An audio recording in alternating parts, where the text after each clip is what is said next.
ಚೆನ್ನೈನ ಹೋಟೆಲ್ ಒಂದರಲ್ಲಿ ಕೆಲಸ ಮಾಡ್ತಿದ್ದ ಭರತ್ ಎಂಬಾತ ಕೆಲಸ ಮುಗಿಸ್ಕೊಂಡು ತನ್ನೂರಿಗೆ ಹೋಗೋಕೆ ಅಂತ ಬಸ್ ಹತ್ತಿ ಕೂತಿದ್ದ. ವೇಲೂರಿನ ವಡಾಕತ್ತೂರಿಗೆ ಹೋಗೋಕೆ ಭರತ್ ಬಸ್ ಹತ್ತಿದ್ದ.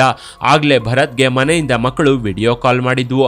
ಅಪ್ಪ ಇನ್ನು ಬರೋಕೆ ಎಷ್ಟು ಹೊತ್ತಾಗುತ್ತೆ, ಬೇಗ ಬಾ ಅಂತ ಮಕ್ಕಳು ಹೇಳಿದ್ವು. ಆಯ್ತು ಬರ್ತೀನಿ ಅಂತ ಭರತ್ ಫೋನ್ ಕಟ್ ಮಾಡಿದ್ದ. ಭರತ್ 2 ವಾರಗಳಿಗೊಂದು ಸಲ ಮನೆಗೆ ಬಂದು ಹೋಗ್ತಿದ್ದ. 2 ದಿನಗಳ ನಂತರ ಮತ್ತೆ ಕೆಲಸಕ್ಕೆ ವಾಪಸ್ ಬರ್ತಿದ್ದ. 15ನೇ ತಾರೀಕು ಭರತ್ ಕೆಲಸ ಮಾಡ್ತಿದ್ದ ಹೋಟೆಲ್ ಓನರ್ ಇವನಿಗೆ ಸಂಬಳ ಕೊಟ್ಟಿದ್ದ. ಭರತ್ ಒಳ್ಳೆ ಅಡುಗೆಯವನಾಗಿದ್ದ. ಹೋಟೆಲ್ನಲ್ಲಿ ಒಳ್ಳೆ ಹೆಸರು ಕೂಡ ಮಾಡಿದ್ದ. ಹೀಗಾಗಿ ಇವನಿಗೆ 30,000 ಸಂಬಳ ಬರ್ತಿತ್ತು. ಇದರ ನಡುವೆ ಭರತ್ ಚೆನ್ನೈಗೆ ಬಂದು ಸೆಟ್ಲ್ ಆಗಬೇಕು ಅಂತ ಅನ್ಕೊಂಡಿದ್ದ. ಯಾಕಂದ್ರೆ ತನ್ನ ಮಕ್ಕಳ ಎಜುಕೇಶನ್ಗಾಗಿ ಚೆನ್ನೈಗೆ ಶಿಫ್ಟ್ ಆಗಬೇಕು ಅನ್ನೋದು ಇವನ ಉದ್ದೇಶವಾಗಿತ್ತು. ಆದ್ರೆ ಇವನ ಹುಟ್ಟೂರು ವಡಾಕತ್ತೂರಿನಲ್ಲಿ ಸ್ವಂತ ಮನೆ ಇತ್ತು. ಒಂದು ವೇಳೆ ಫ್ಯಾಮಿಲಿಯನ್ನ ಚೆನ್ನೈಗೆ ಶಿಫ್ಟ್ ಮಾಡಿದ್ರೆ ಖರ್ಚು ಇನ್ನಷ್ಟು ಹೆಚ್ಚಾಗುತ್ತೆ ಅಂತಾನೆ ಭರತ್ ಸುಮ್ಮನಾಗಿದ್ದ. ಮುಂದಿನ ವರ್ಷ ಮಕ್ಕಳನ್ನ ಚೆನ್ನೈಗೆ ಕರ್ಕೊಂಡು ಹೋಗಿ ಒಳ್ಳೆ ಸ್ಕೂಲ್ಗೆ ಸೇರಿಸಬೇಕು ಅಂತ ಭರತ್ ಅನ್ಕೊಂಡಿದ್ದ. ಇದೇ ಯೋಚನೆಯಲ್ಲಿ 170 ಕಿಲೋಮೀಟರ್ ಪ್ರಯಾಣವನ್ನ 4.5 ಗಂಟೆಯಲ್ಲಿ ಕಳೆದಿದ್ದ ಭರತ್ ಬಸ್ ಇಳಿದು ಮನೆಗೆ ಬಂದಿದ್ದ. ಮನೆಗೆ ಬರ್ತಿದ್ದಂತೆ ಮಕ್ಕಳು ಬಂದು ತಂದೆಯನ್ನ ಅಪ್ಕೊಂಡಿದ್ವು. ಭರತ್ ಪತ್ನಿ ನಂದಿನಿ ಗಂಡನಿಗಾಗಿ ಚಿಕನ್ ಮಾಡಿಟ್ಟಿದ್ಲು. ಮನೆಗೆ ಬಂದು ಊಟ ಮಾಡಿ ಭರತ್ ಮಕ್ಕಳ ಜೊತೆ ಆಟವಾಡ್ತಿದ್ದ. ಚಿಕ್ಕ ಮಗಳ ಬರ್ತಡೇ ಹತ್ರ ಬರ್ತಿತ್ತು. ಅದಕ್ಕೂ ಮೊದಲು ಶಾಪಿಂಗ್ಗೆ ಹೋಗ್ಬೇಕು ಅಂತ ಭರತ್ ಪತ್ನಿ ನಂದಿನಿ ಗಂಡನಿಗೆ ಹೇಳಿದ್ಲು. ಮತ್ತೆ ನೀನು ಬರೋಕೆ ಟೈಮ್ ಸಿಗುತ್ತೋ ಇಲ್ವೋ ಅಥವಾ ರಜೆ ಸಿಗದೆ ಇರಬಹುದು ಅಂತ ಹೇಳಿದ್ದಕ್ಕೆ ಭರತ್ ಸಂಜೆ ಹೋಗೋಣ ಅಂತ ಅಂದಿದ್ದ. ಸಂಜೆಯಾಗ್ತಿದ್ದಂತೆ ತನ್ನ ದೊಡ್ಡ ಮಗಳನ್ನ ಮನೆಯಲ್ಲೇ ಇರೋಕೆ ಹೇಳಿ ಹೆಂಡತಿ ಹಾಗೂ ಚಿಕ್ಕ ಮಗಳ ಜೊತೆ ಶಾಪಿಂಗ್ಗೆ ಹೊರಟಿದ್ದ. ಪಕ್ಕದ ಮನೆಯವರಿಗೆ ಆಗಾಗ ಹೋಗಿ ಮಗಳನ್ನ ನೋಡ್ಕೊಳ್ತಾ ಇರಿ ಅಂತ ಹೇಳಿ ಭರತ್ ಶಾಪಿಂಗ್ಗೆ ಹೊರಟಿದ್ದ. ಅಪ್ಪ ನಿನಗೋಸ್ಕರ ಬಟ್ಟೆ ತರ್ತಾನೆ, ಆದಷ್ಟು ಬೇಗ ಬರ್ತಾನೆ ಅಂತ ಮಗಳಿಗೆ ಮುತ್ತು ಕೊಟ್ಟು ಭರತ್ ಮನೆಯಿಂದ ಹೊರಟಿದ್ದ. ಭರತ್ ತನ್ನ ಮಗಳನ್ನ ನೋಡಿದ್ದು ಇದೇ ಕೊನೆಯಾಗಿತ್ತು. ಇತ್ತ ಭರತ್ ದೊಡ್ಡ ಮಗಳು ತನ್ನ ತಂದೆಯನ್ನ ನೋಡಿದ್ದು ಕೂಡ ಇದೇ ಕೊನೆಯಾಗಿತ್ತು. ಊರಿಂದ ಹೊರಟ ಭರತ್ 10 ಕಿಲೋಮೀಟರ್ ದೂರದಲ್ಲಿದ್ದ ಅಂಗಡಿಯೊಂದರಲ್ಲಿ 2 ಮಕ್ಕಳು ಹಾಗೂ ಹೆಂಡತಿಗೆ ಬಟ್ಟೆ ಖರೀದಿ ಮಾಡಿದ್ದ. ದುಡ್ಡು ಕಡಿಮೆ ಇದ್ದಿದ್ರಿಂದ ನಾನು ಮುಂದಿನ ತಿಂಗಳು ತಗೊಳ್ತೀನಿ, ಸದ್ಯಕ್ಕೆ ನೀವು ತಗೊಳ್ಳಿ ಅಂತ ಹೇಳಿ ಹೆಂಡತಿ ಮಕ್ಕಳಿಗೆ ಬಟ್ಟೆ ಕೊಡಿಸಿದ್ದ. ಶಾಪಿಂಗ್ ಮುಗಿದಿತ್ತು. ಮಕ್ಕಳಿಗೆ ಬಟ್ಟೆ ಖರೀದಿಸಿದ ನಂತರ 3 ಮನೆಗೆ ವಾಪಸ್ ಆಗ್ತಿದ್ರು. ಹೀಗೆ ವಾಪಸ್ ಬರ್ತಿರುವಾಗ ತನ್ನೂರಿಗೆ 2 ಕಿಲೋಮೀಟರ್ ದೂರ ಇದೆ ಅನ್ನುವಾಗ್ಲೇ ಒಂದು ಸಣ್ಣ ಹಳ್ಳಿ ಸಮೀಪಿಸಿತ್ತು. ನಿರ್ಜನವಾಗಿದ್ದ ಆ ಹಳ್ಳಿಯನ್ನ ದಾಟಿದ್ರೆ ಭರತ್ ತನ್ನೂರಿಗೆ ತಲುಪಿ ಬಿಡ್ತಿದ್ದ. ಆಗ್ಲೇ ಭರತ್ ಹೋಗ್ತಿದ್ದ ರೋಡ್ ಮೇಲೆ ತೆಂಗಿನ ಗರಿಗಳನ್ನ ಅಡ್ಡ ಹಾಕಿದ್ರು. ಬೈಕ್ ನ ಸ್ಪೀಡ್ ಆಗಿ ಓಡಿಸಿದ್ರೆ ಸ್ಕಿಡ್ ಆಗಿ ಬೀಳೋ ಸಾಧ್ಯತೆ ಇದೆ ಅಂತ ಅರಿತ ಭರತ್ ತನ್ನ ಹೆಂಡತಿ ನಂದಿನಿ ಹಾಗೂ ಮಗುವನ್ನ ಕೆಳಗೆ ಇಳಿಯೋದಕ್ಕೆ ಹೇಳಿದ್ದ. ಮಗಳ ಸಮೇತ ಕೆಳಗೆ ಇಳಿದ ನಂದಿನಿ ಮುಂದಕ್ಕೆ ನಡ್ಕೊಂಡು ಹೋಗಿದ್ಲು. ಇತ್ತ ಭರತ್ ತೆಂಗಿನ ಗರಿಗಳ ಮಧ್ಯೆ ಬೈಕ್ ನ ನಿಧಾನವಾಗಿ ಓಡಿಸಿಕೊಂಡು ಬರ್ತಿದ್ದ. ಎಷ್ಟೇ ಹುಷಾರಾಗಿ ಓಡಿಸಿದ್ರು ಭರತ್ ಬೈಕ್ ಸ್ಕಿಡ್ ಆಗಿತ್ತು.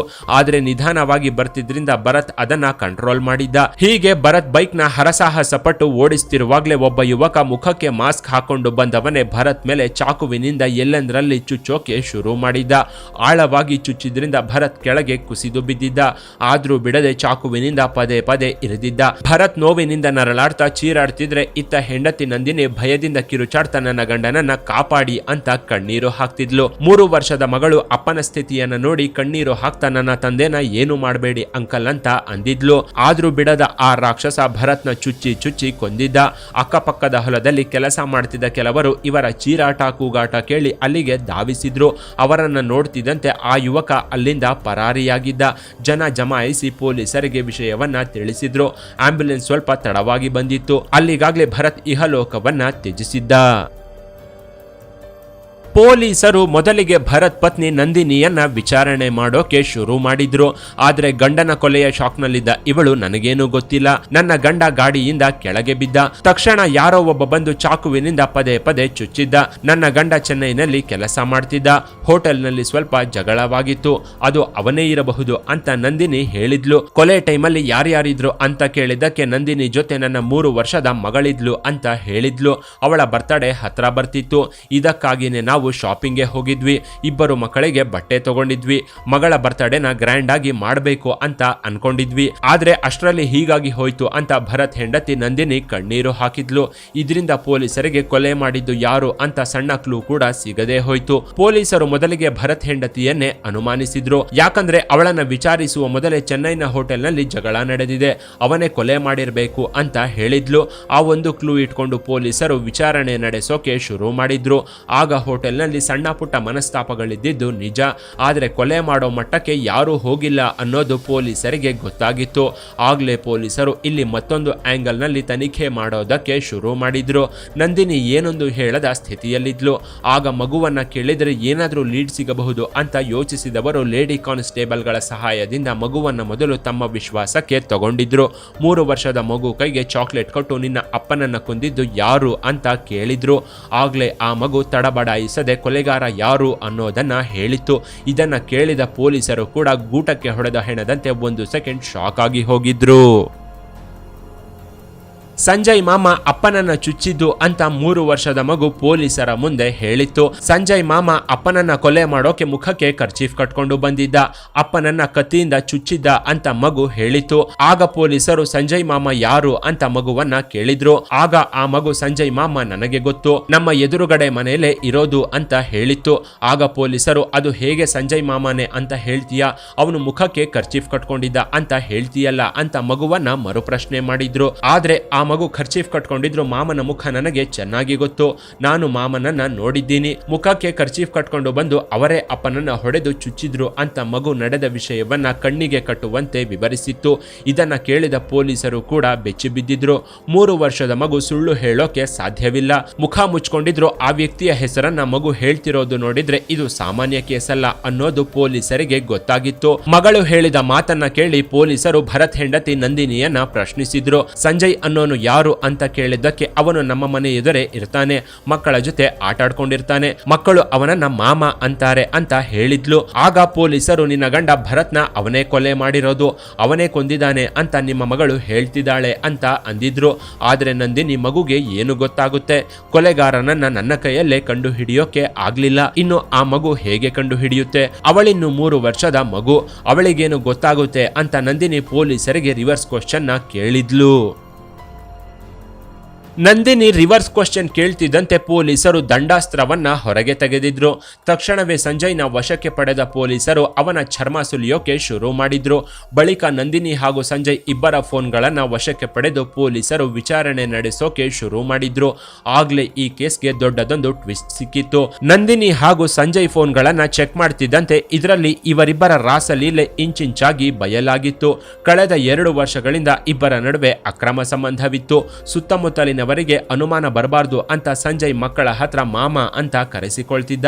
ಸಾಲದಕ್ಕೆ ನಂದಿನಿಯನ್ನ ಅಕ್ಕ ಅಕ್ಕ ಅಂತ ಕರೀತಿದ್ದವನು ದಿನ ಮನೆಗೆ ಬಂದು ಹೋಗ್ತಿದ್ದ.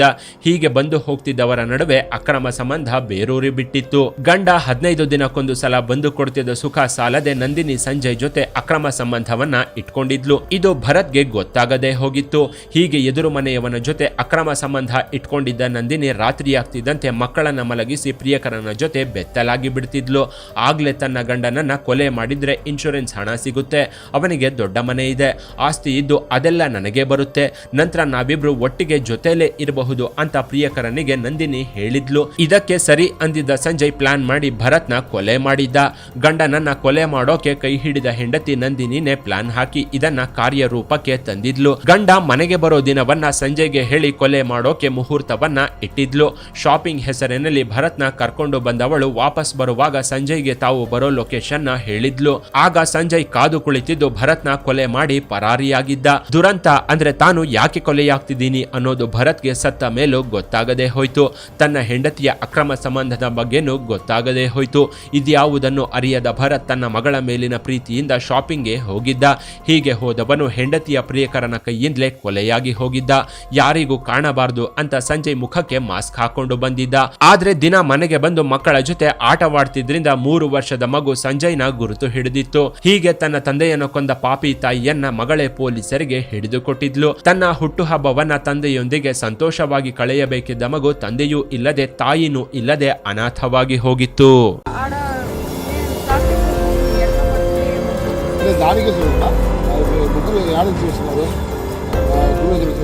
ತನ್ನ ಹಾಗೂ ತನ್ನ ಮಕ್ಕಳ ಭವಿಷ್ಯಕ್ಕಾಗಿ ಗಂಡ ಇನ್ನೊಂದು ಊರಲ್ಲಿ ಕಷ್ಟಪಡ್ತಿದ್ದಾನೆ ಅನ್ನೋದನ್ನ ನಂದಿನಿ ಅರ್ಥ ಮಾಡಿಕೊಳ್ಳದೆ ಹೋಗಿದ್ಲು.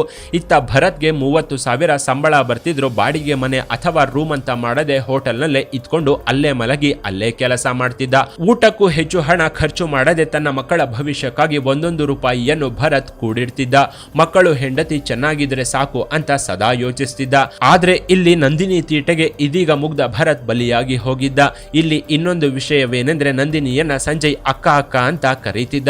ಮಕ್ಕಳು ಸಹ ಸಂಜಯ್ನ ಮಾಮ ಅಂತ ಕರೀತಿದ್ವು. ಇದೆಲ್ಲ ಹೊರಗಿನ ಪ್ರಪಂಚಕ್ಕೆ ಅನುಮಾನ ಬರಬಾರ್ದು ಅಂತ ಇವರು ಆಡ್ತಿದ್ದ ನಾಟಕವಷ್ಟೇ.